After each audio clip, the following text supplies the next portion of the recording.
Badan Anggaran Banggar DPRD Sulsel tidak melanjutkan pembahasan ekspos Rancangan Kebijakan Umum Anggaran atau KUA, Pendapatan dan Belanja Daerah dan PPAS tahun anggaran 2023, disebabkan tidak sinkronisasi dalam ekspos yang tidak sejalan. Karena beliau dari Komisi E, jadi banyak di sektor.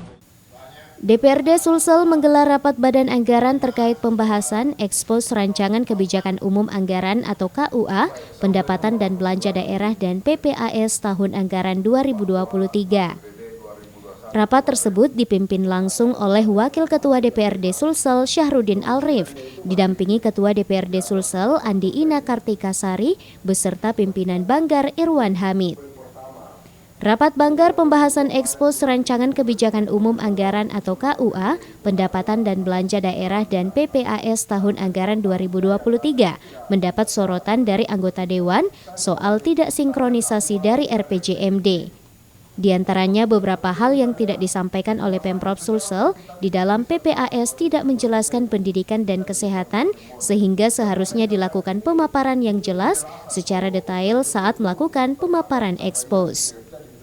Tadi ada beberapa hal lah, termasuk terkait kebijakan pendidikan, kesehatan. Nah, itu kan harusnya tergambar juga di dalam KPPS.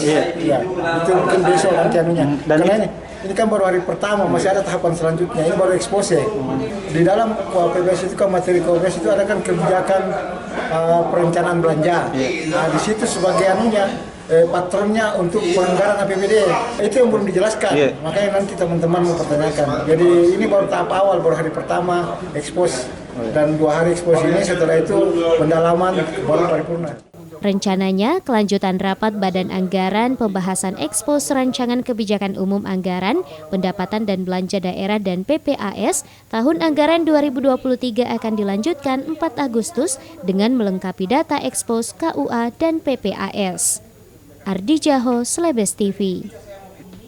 Seperti Pak Rahman Tina sampaikan, semua pasti punya masalah dengan anak.